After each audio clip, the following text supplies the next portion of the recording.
Hello, everyone. It's Kate Stillman with our Wellness Pro show, and I'm here with Chloe Williamson of Interview Valet, and we're going to talk about podcasting for Wellness Pros.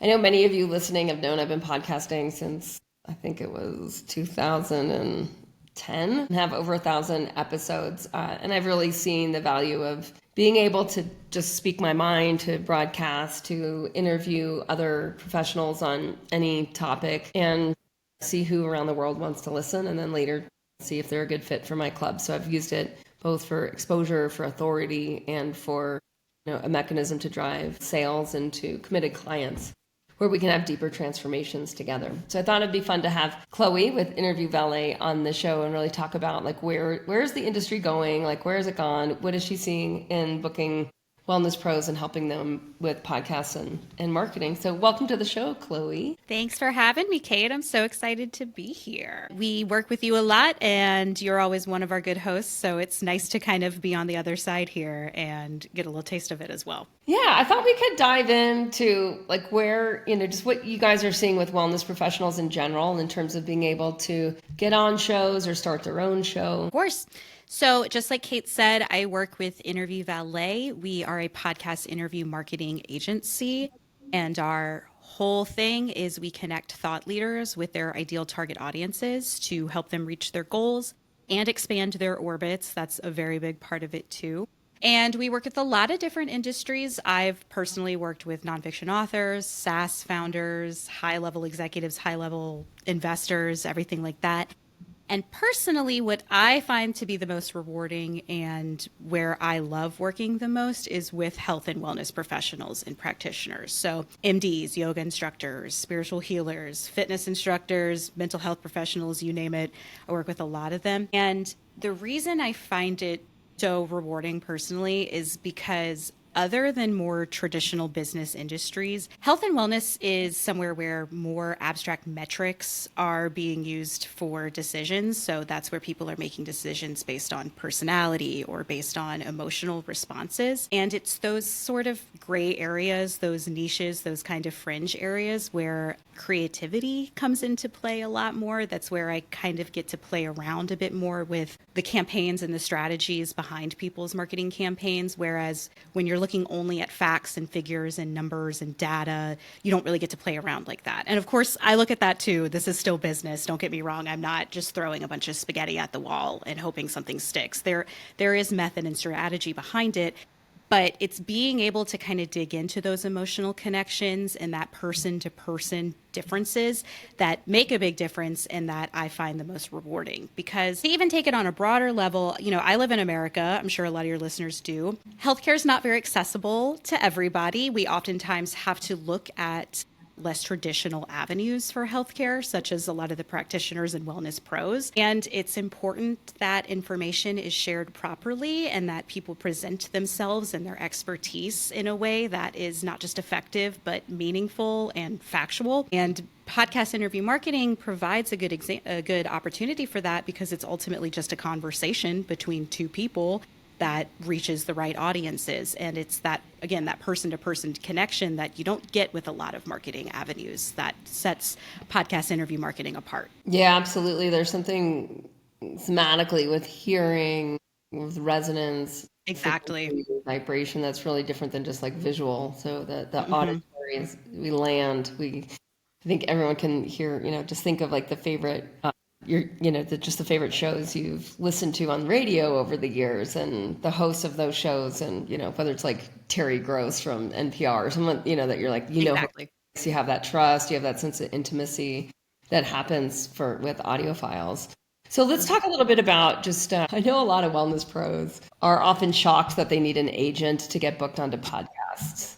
So, and there can be this sense, I know so much, and how come I can't get on these shows that I want to get onto? And let's talk a little bit about the amount of work it takes to get booked on to podcasts. Yeah, go ahead. Great question. So happy to talk about it because I could talk about it all day long. Podcast interview marketing is a much longer game and a lot more effort goes into it than I think a lot of people realize. Podcast hosting, too, is much more than just sitting down in Riverside with a microphone and talking. There's a lot that you have to put into it. And one of the biggest roadblocks I come across with clients is that they think all they have to do is be who they are, which is half the battle, sure, but they think they just have to show up as they are. They wait for the episode to go live, and then they just sit back and wait for all this magical success to just happen to them. And, if it were that easy, everyone would be doing it. So that's number one. There's a lot of research that goes into making sure you're even on the right show. And I think, again, it's more than just, well, everybody listens to this one, so obviously that's where I need to be. Again, if it were that simple, there would not be entire industries dedicated to finding you the right podcast. You have to look into audience demographics. You have to look into how this host is promoting their own show. Are they very involved on LinkedIn? Great. Do the people that you work with go on LinkedIn? If not, maybe that's not the right thing you need to do. You have to consider, again, these more abstract things like also audience engagement, what the glamour metrics look like. Does the show actually look good? Are there good show notes? Are there good thumbnails? There's so much that goes into it that a lot of people don't want to spend the time looking for. And again, that's where agencies can come in, because you can pay agencies to do a lot of that thinking for you. But even if that's not what the avenue you want to go, if you want to look at it yourself, understand that you're going to be taking on a lot of research. And that's the forend. That's just getting on the show in the first place. Once you actually have the interview, you have to do a good job. And after the interview, that's a lot of opportunity for promotion, drumming up excitement for when it goes live. Once it goes live, you can't just expect that audience to listen to it and then everyone just becomes your client overnight. What are you doing with that product? Because that's the thing too. It is the person-to-person communication. It's the conversation. It's, like you said, that intimacy. That immeasurable stuff is what's important and can create the impact. But it's also, at the end of the day, it's a product, this interview, and it's IP. And you could use it in so many different ways to repurpose it and to use it for years to come. So that way you're leveraging your own information and your own expertise to just basically beef up what you can do and what you can offer people. One sentence that you say in an interview could become the basis for your entire next marketing campaign, especially if it was just something natural that happened in your conversation. It's like, well, that's true. I can work with something with that. And it's that long form content of an interview that kind of allows that to happen. Again, it's those areas where creativity kind of happens. And a lot of times it's lightning in a bottle. It's not always so well crafted and rehearsed. It can kind of just happen, but it's knowing what to do with it on the back end that makes all the difference. So again, much longer and a much more hands-on game than I think a lot of people want to take on. But anything worth doing is worth doing good, and it's worth doing properly and with research. So I think if you're into it, it's going to work powerfully for you. Yeah, I'll just bring this home with an example. So for one of the things that I found myself talking about a lot was sacred ambition. And so if you go to clubthrive.global, you can take the Sacred Ambition Assessment. So the Sacred Ambition Assessment didn't come first. Like, what came first was me realizing that the professional women that I prefer to work with in Club Hero, which is our inner circle mastermind of Club Thrive, that they really were ambitious. And I'm quite ambitious. I've grown 8-figure wealth, 3 companies between my husband and I.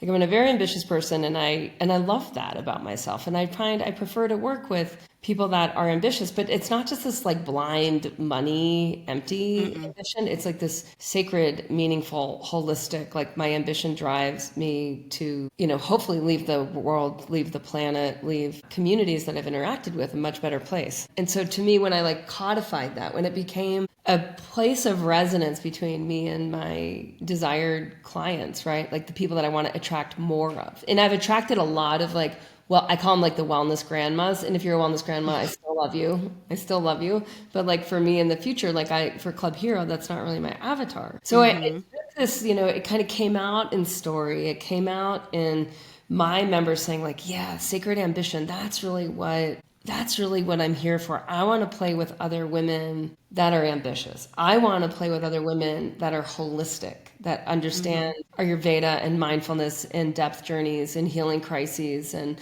microbiome and primal habits and all these other things that you talk about. And so just simply putting that word sacred before ambition gave me a phrase. And then if I can turn this into a call to action so that on any podcast I'm on, if I want people to take the Sacred Ambition Assessment, they can just go to clubthrive.global and click on something that says Sacred Ambition, and then they'll find their way to talking to me. And so when you hear Chloe throw these terms around, like I just wanted to bring it home to like, this is what this process may look like or how it may unfold somewhat organically. So it's not this like, whatever, like chat GPT pink spoon that's like not really resonant, but absolutely connected to who you are, connected to the people you've already served in that way. And then how you can streamline the process so that when you're on a podcast and someone is resonating with you, that it turns into a potential, person that you'll work with in the future. And you put it perfectly too. It's that kind of, again, vulnerability, that intimacy, all of those intrinsic things you're talking about. You can't just look at someone's website and feel that. You know what I mean? Like they can, no matter how good your marketing is, how beautiful your website is, obviously you can evoke emotion through that, but it's that real, raw human quality that is what sets you apart from someone else in your area is really hard to portray in something just like a short 30-second soundbite or something. It's the long form, it's the connections and the conversations where you can really see what people are made of. And that's what helps people make informed decisions about whether or not they're maybe going to work with you or not. And you said so many things that pinged off in my brain, like exactly. You also said your calls to action. It's exactly that. That's where the business side comes into it. So it's like, so you like to work with those people like you because of the way it made you feel and how, you felt afterwards from talking to them. What's going to actually sync them? And that's where things like calls to action come in. It's like, well, you have to incentivize them in a sense to come see you because you evoke this emotion out of them. That's so great. That's what's going to make them think about you for a few days. But if you're not giving them any reason to like do anything past that, that's a lack of strategy. And that's where you need to lead them to exactly where you need to be exactly. I also find a big challenge I deal with a lot of the people I work with is limiting beliefs. And that is a very broad term that can present itself in a lot of different ways. One of the most important that I find is people being very adamant that they don't want to speak to their competitors. And I don't even like to use the word competitors. I know it's a little pie in the sky of me because I work on the back end of everything, but there's so much room for everybody in these spaces. It's not like you and another person could do the exact same thing, have the exact same training, preach the exact same principles. They're still not you and you're still not them. And there is something about you that is going to resonate so deeply with people that the other person isn't going to have. And listen, you don't know how many people in a competitor's audience have been looking for a reason to jump ship for like months. Like, I don't know, maybe that person came out with this new marketing campaign and the audience is not responding well to it. And they're like, oh my God, that person's kind of getting on my nerves. I wish there were someone else who does this very specific thing I need. And then you show up on the show and they're like, oh, thank God, finally, there's someone. I mean, because if they're a competitor, their clientele is obviously looking for exactly what you do. So that's already one foot in the door. Like they already care about what you have to say. And to kind of just shy away from that entire audience because they've already picked their person, that's kind of silly to me. I have to coach a lot of people sometimes like, no, you have to kind of embrace that what you do is not what this person does, even if it's the exact same service. There's so much difference. And it's, again, it's that deep down raw human quality that nothing can be faked. Authenticity can't be faked. And if you are putting yourself in the right audiences to showcase that authenticity, that speaks a lot louder than just your website or your little taglines could. Yeah. Oh, yeah. We see this all the time in Wellness Pro Academy where, often when I'm talking to wellness pros, they're like, but I'm not you. I can't do a club like Club Thrive. And it's like, oh no, you're so much more qualified because you're so much more specific. Mm-hmm. If you're just doing somatic healing with, pro athletes, like great. Cause I'm not, I'm super general. Right. Exactly. And that, yeah, go ahead. And that's the importance of identifying your target audience too.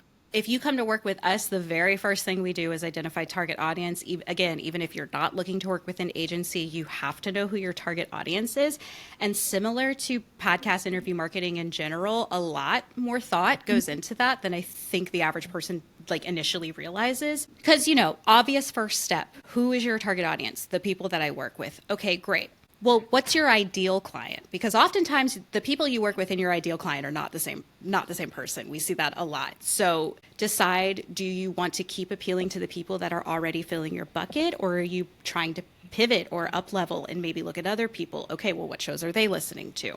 That's your primary audience. Then look into secondary audiences. Let's say you're a nutritionist who works closely with patients who have type 2 diabetes.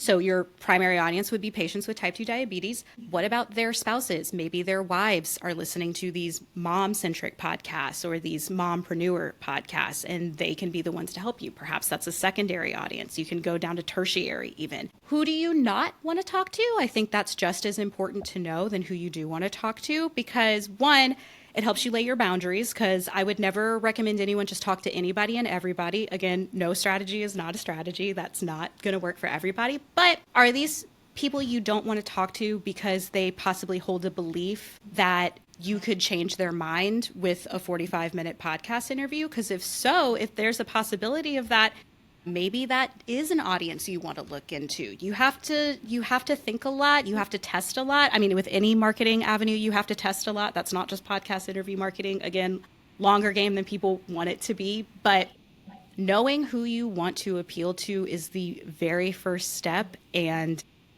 everyone wants to get on Joe Rogan, but out of all of Joe Rogan's listeners, they're not necessarily here to hear what you have to say. So you have to be a little strategic. Yeah, if a show has 20,000 listeners, but 19,000 of them don't care to hear what you have to say, you're only talking to 1,000. Whereas maybe a show that has 2,000 listeners, but all 2,000 of them are genuinely interested in what you have to say, that's more leads, possibly more results. So it's a managing expectations game. It's a long game. It's a lot of thinking about yourself, which is another roadblock. A lot of people don't like to think about themselves. They don't like to talk about themselves. I don't personally relate to that struggle, I'll be honest, but a lot of people do. And you have to do a lot of inner work to kind of figure out where you're supposed to be and where you can be with the goals that you're trying to set. Yeah, and what you're comfortable sharing. Yeah. Mm-hmm. So let's talk a little bit about like the investment of how people can decide based on what they're, based on what they should be, marketing, budgeting in terms of, let's imagine that they actually, if they're working with us in Wellness Pro Academy, they have an upsell. So they have an annual recurring revenue, not monthly recurring revenue membership club. So they have very low churn. Mm-hmm. Most of them have a target of 20 members a year at, K to 10K price point. Some of them are more ambitious than that. Some of them are less ambitious than that. But based on that, because to me, it's like, it's no point if you don't have an offer, you don't have a sales process, don't bother. Exactly. Right. Yeah. But if you know what your numbers are and like you really only need to get 60 really good scheduled leads a year in order to close your 20 members, then it can make sense to start to look at like, how can I get exposure? How can I leverage other people's audiences? And again, that's why we talk about calls to action. Is at Interview Valet, we really recommend clients have 3 with varying levels of commitment. I really think having varying levels of commitment is the way to go for something like this, because not everybody is going to be ready nor can necessarily afford a full membership price. Obviously, that's your top level. That's what you want. And a lot of people will do it, especially if you've built enough trust and authority that they know they can trust you. They'll do it. People are willing to spend money on a lot of things, even if it may not seem like it when they're not clicking initially. But consider a free offer too. Again, I said this earlier, you kind of have to incentivize let me people just to jump in there. So that's with a sales process. That's not a pitch on a podcast, right? They have a whole funnel. So it's like that offer isn't even going to come through until they're one-on-one with someone. Right. What I mean? They're pitching with a free thing that goes to the Well, budget is important, just like any marketing avenue, it is going to cost. It is not just a cost of money, it's a cost of time, but you have to consider how your conversions are going to work too. You can't just show up to the interview and just expect everything to happen. You have to have quantifiable metrics here. Like, are they clicking? Are they accessing this? Are they signing up for a funnel? Are they signing up for a newsletter? You have to have different avenues to actually measure these conversions. Otherwise, you're not even going to know what you're doing. Because if your only metric is these big high ticket, like I'm signing up for this membership, you don't even really have a good idea of how many people you're actually reaching. Because again, not everyone is going to be willing to purchase that. Some are, more are than you probably think, but that's not everyone's gig. Some people need a little bit more nurturing. They need a little bit more information from you to come out. So have other avenues beyond just the ticket item so that you can actually measure your success, and then you can look at more like purchase points and what people are spending their money on. So can we just circle back to leveraging other people's audiences and how to invest in like getting on shows? Yes. Okay. Sorry. Like I said, a lot of research needs to go into it. You need to know what you're doing. The biggest mistake I see with leveraging other people's audiences, this sounds like I'm being funny. I'm not. It's not leveraging people's audiences. And I'm going back to what I said before of shutting the door on competitors or like audiences and thinking that you can't appeal to them. Absolutely. You have to do that. And then again, it's a lot of research. Who do you like to follow? Who are your clients listening to? Who are the people that are guesting on those shows? What other shows are they getting on? Obviously, it's easy to look at, the top rank, like the charts and what the biggest shows are. Obviously, that's a good place to start. But I prefer to kind of look at, like, kind of reverse engineer it a little bit, kind of start small and then go big. Like, what are the more local people doing? And what are the opportunities they're getting out of that? You have to talk to people. Again, it's a lot of talking about yourself and talking to other people, and people are a little uncomfortable with that. But you have to be willing to network in order for the network to actually build itself. That's pretty basic, and it is going to take a lot of listening to new things, seeing what other people are doing, evaluating what's working for them versus what's working for you. And again, authenticity can't be faked. Sometimes someone looks like they're doing a really great job and they're making huge waves in this audience, but if you actually look at what they're doing, it's a lot of static noise, and it's a lot of saying the same things on the same shows, and they're not actually bringing value. So it's the value that makes you different too. And I think you also that's also a harsh conversation to have with yourself. What's the value you're bringing that someone else isn't? And if you can't figure that out, you need to, even if it's a small inkling of an idea, you need to think on it. You need to relate that back to what you do and how that sets you apart. And that is what can become your expertise, your thought leadership, even your category design. Like you said, with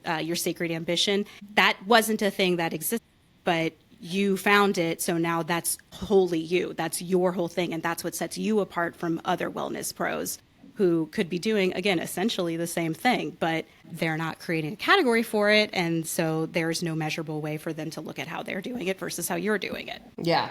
Okay. So let's go back to like how people, so if they're going to invest in getting on shows, what does that look like? I would. Not doing it personally, but hire. So that's the whole point with Interview Valet, right? It's like you guys are an agency, people hire you to get them on other people's shows. Yes. Yeah. So first thing, if you wanted to work with us, first thing is a discovery call. That is where, again, we are going to look at your target audience and your goals to determine if this is even the right avenue for you. Podcast interview marketing is not for everybody. I would say it works better for some people than others. It is the work you put into it, of course, but sometimes, this isn't necessarily the avenue for you. And we will help you determine that too. We don't just take everybody on trying to make a bunch of money. We are dedicated to hitting the intrinsic goals too. So that's the first thing. From there, we have a call where you will talk to us, and we even more niche down that target audience. That's where we can, again, like I said, find out secondary, your tertiary, your anti-personas, everything we do there.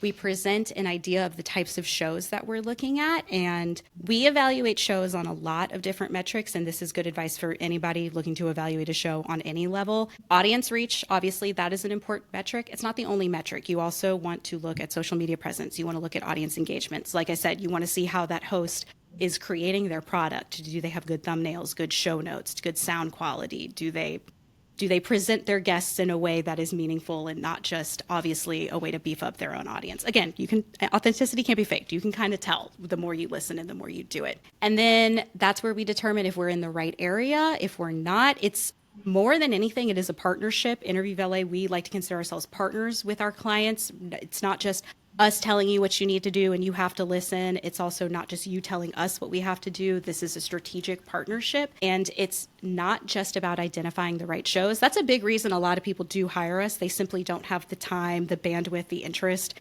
in kind of digging into doing that kind of research. So that's where we would come in. Of course, we do all of that for you, but we also do one-on-one coaching too. If you've never been on a podcast before, please don't shy away from coming talk to us or any agencies like us. That's exactly what we're here to do. We're here to help you craft your message, interview better. It's the creative storytelling, like you told. It's not just, we don't just provide the market research, which is very important. And if it's something you don't want to deal with, that's why we're here. But it's also that personal touch. It's what sets you apart is different, and that creative storytelling. And that's where we help. And then throughout all campaigns, we do regular meetings to make sure that you like what you're doing.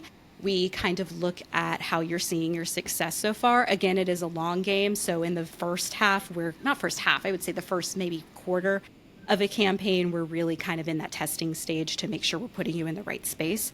And then once stuff starts going live, that's where we start analyzing interviews, see where the strong points are, see how this can help you better reach your goals. That's also where we can look into, well, what have you and this host been discussing behind the scenes? If there's ways that you can get in with their audience, even more than just the interview, we look at like something like that too, because there's a lot of opportunity for collaboration outside just the podcast interview. And that's another thing that we help facilitate. We've helped people get second interviews. We've helped them get hired onto summits for speaking engagements. There's a lot of opportunity out there. And if you just need a partner to help you with it, then an agency is really a good way to go for that.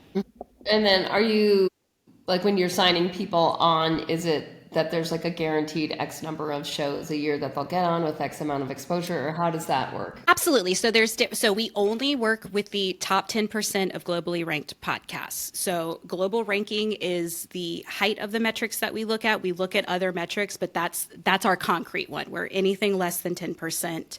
Maybe we can work out a bonus interview if you think it's the right area for you, but that's not the guarantee that we do. So we are regularly checking global percentages. We're also, again, looking at engagement, all these other factors to make sure it's the right fit.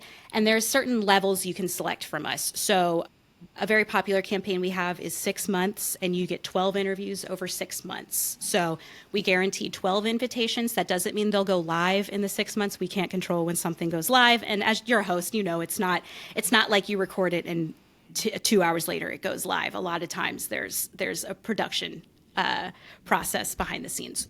But we secure the 12. We help you schedule it. We handle all communication with the host to help you with that.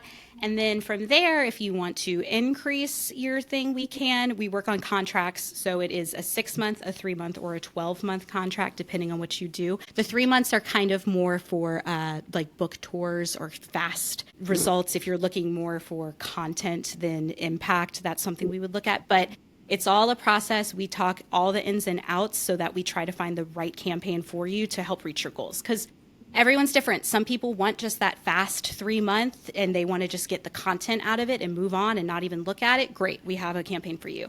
If you're looking to educate and you just want to, and that's another thing I see a lot with health and wellness professionals, is wanting to educate and just reach as many ears as possible. Great. There's a campaign for that too. There's a strategy behind that. If you're looking for client acquisition, there's a strategy for that. That's where we look into who has the most, active, engaged audiences. There's different avenues for everybody, and we really break it down to try and see what works best for everybody, because we definitely don't think it's one size fits all. Even if you and another person do the exact same thing, exact same training, yada yada, it's going to be a different approach every time. So how does someone who's looking to invest marketing dollars and has a client acquisition system behind it, how do they evaluate whether to use meta ads or, a podcast agency? No. Okay. To be honest, I don't know. Yeah, I don't know. Okay. I mean, it's okay. It's like that. I think for people that are like, there's so many shiny objects, there's so many ways, there's so many people who need my help. That's often like the wellness pros perspective, is they look at like, wait, we're at going to a 50% obesity rate. Like all these people need my weight loss program, or all these people need to get a better night's sleep and do their, trauma-informed somatic healing, or right. And so we have that often perspective as a wellness pro, where we're just seeing this like sea of need, and then the shiny objects that come at us are like, oh, we should have a podcast, or oh, we should get on other people's podcasts, or oh, we should just run just more meta ads, or oh, I should just be on LinkedIn networking groups, or like there's so many opportunities. There's a lot of ways to skin the cat, so to speak.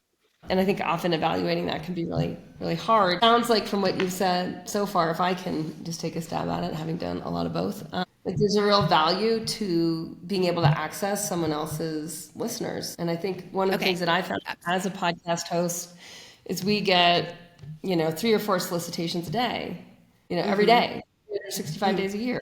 Often there's this, what I find is there's like a real, this is like one of my pet peeves that I'm just going to air as a host, is like a real lack of reciprocity, where people are just asking us for exposure to an audience that we've cultivated over time in exchange for nothing. Because often on the flip side is there is very little promotion from the guest to their audience, especially what I found with agencies, where they're just in like this flywheel where they're just trying to get as much exposure to other people's audiences without reciprocating, because they are kind of saying the same thing on every show because they only really have one reel. There are 10 questions that they want to answer. They do very little research to know whose show they're actually showing up on.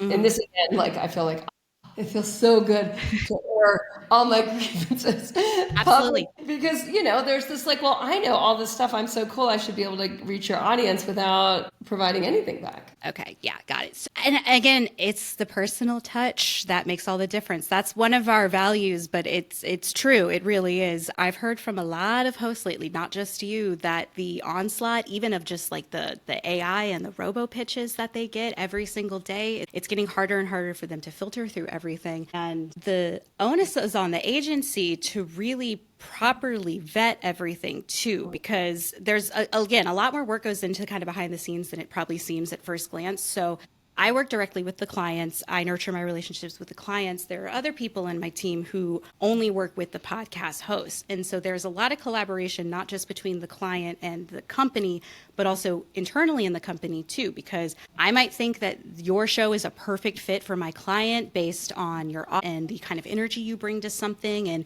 the mastermind and everything that you work with. And then I could bring that to the person on the team who works with you, and they could be like, no, Kate would hate that person. Like, you don't know Kate like I know Kate. Like, that's not going to work. And so then we have a conversation and we see, well, if this is this and this is that, is that that? And if it's not that, then we look at other things. So it's a lot of human powered stuff behind here. And again, that's also why we really stress with our clients the importance of the on-hands work. You can't just show up and expect it to be good, because again, it's kind of leaving money on the table. If you're just going to show up to your interview, you're not going to promote, you're not going to give a blast, a shout out to that host. Well, they kind of wasted their time talking to you, and you're probably not going to be invited for a second interview, which is ultimately something you would want. They're probably not going to make sure to name drop you in any of their settings because you didn't make a lasting impression, and that's leaving money on the table. So you have to do your back end stuff. And again, once it goes live, that's only more opportunity. That's not just sharing the interview on your LinkedIn. That's turning it into more content. That's making it the topic of your next newsletter, your next blog post. That's maybe collaborating on a live interview with that host, a LinkedIn Live that y'all can talk about something. Again, it's standing in your own way is a big problem that we see. And it's exactly what you said. It's like you have to, obviously making our decisions based on our feelings and personality is great, but it is business at the end of the day. And if you're not showing that this is a good business move for the host too, you're not going to see the best results. You have to think in terms of, like you said, the reciprocity. It's like, well, why would this host want me? And again, not to bring him back up, but when people come to me and they only want to get on Joe Rogan, it's like, well, why would Joe Rogan want you on their show? And no one ever has an answer because they don't know anything about it. They just know that it's the biggest show and that's the answer to everything. And it's like, well, no.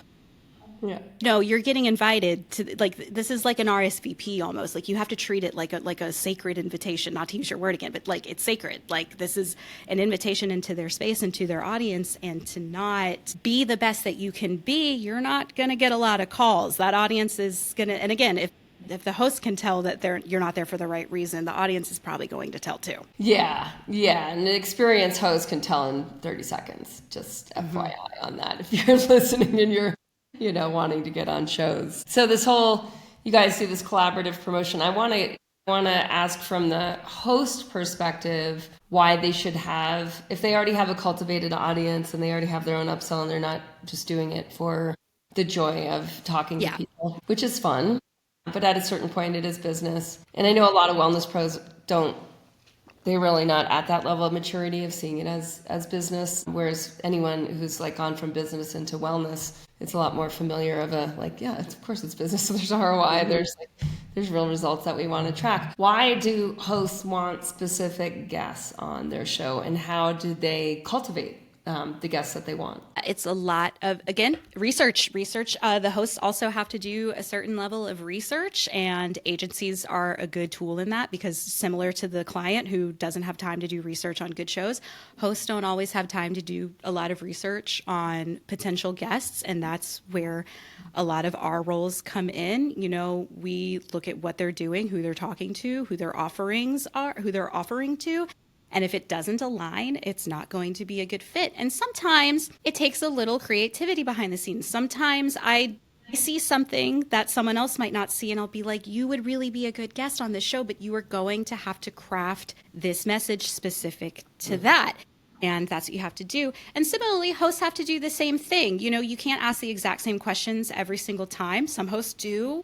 And if that is their gig, good for them. I don't think it leads to the most authentic conversations. I do think you have to do a little bit of groundwork to make sure you're doing it properly. And again, if they're backed by the agency, that's a pretty good idea that they're at least not, you know, a total nobody with nothing to offer. They've at least paid to get in the door somewhere, so you know they're willing to do some level of business. But take a look at the information we provide. We have one sheets with bios and topics for all of our clients to kind of give an at-a-glance look at exactly what they offer. And that's what you do. I would also say if you're newer as a podcast host, consider pre-calls. Pre-calls can be a very powerful tool if you want to make sure you're vetting your things properly. I have found that a lot of longtime hosts kind of forego pre-calls after a while because they start knowing it like the back of their hand. And that's totally fine. That's not a criticism at all. But in the beginning stages, oftentimes pre-calls are a good idea because you kind of make that connection with the person ahead of time, and then you don't have any of that weird jittery energy that, again, once you do it a long time, tends to fall away. Starting out,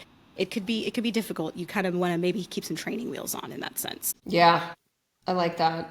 So if people are considering, like, should I start my own podcast or should I get on other people's podcasts? Where do you go with that? If you want to get on podcasts and you are interested in working with us, please check out interviewvalet.com/Chloe. That's CHLOE.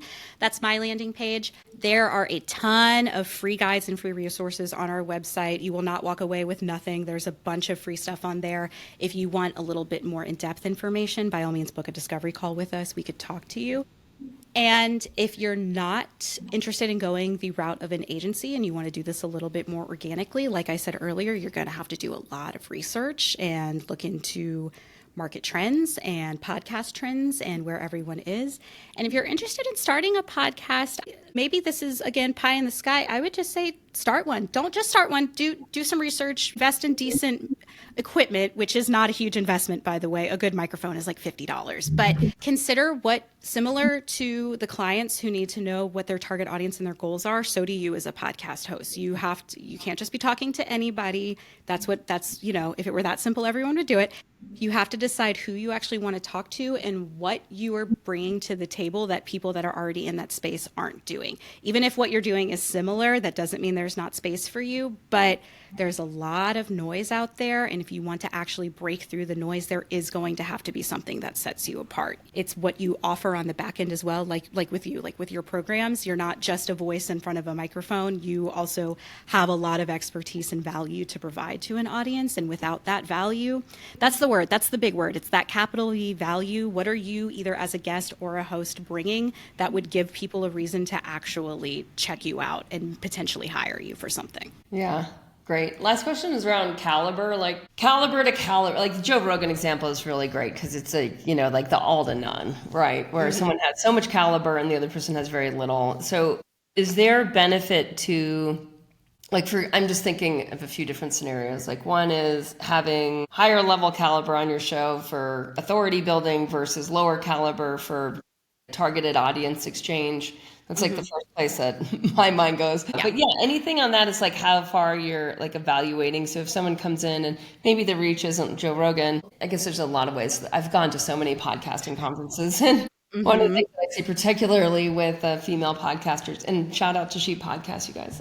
You guys know I love you. Elsie and Jess at She Podcast, and they have a great Facebook community. But like a lot of those people, they don't have an upsell, right? So they have expertise, but they don't have an upsell, which is, often like easy pickings for me to get on their shows because they don't have an offer, right? So if I can go on the show with the targeted audience, it's like, well, even if they have a really small audience, it's still a really nice opportunity, right? Exactly. For me, because I have a strategy and they don't. And then, and I just, often people are thinking of like, well, I need to be in front of like these big numbers and these big audiences when sometimes like smaller and lesser caliber for me has been actually just phenomenal in terms of the return on investment of my time. And like I said, if 20,000 people listen to this podcast, but only, 19,000 of them if 20,000 people listen to a podcast, but 19,000 of them are not here to talk about or to listen to what you have to talk about, that's an audience of 1,000. It comes down to numbers sometimes. And exactly like you said, like there's a really big benefit either way, because obviously a high caliber person, that's going to drum up the excitement, that's going to get you. You should never stand in your own way of having people that you deem higher than you to either talk to as a host or as a guest. Obviously, that's a no-brainer. But it's those people that are smaller than you that can really open the door too, because if they have the dedicated audience, they're dedicated for a reason. And it's probably because of what the specific things that they offer are. It's those niche audiences, just like you said. There's a lot of riches in those niches, as we like to say.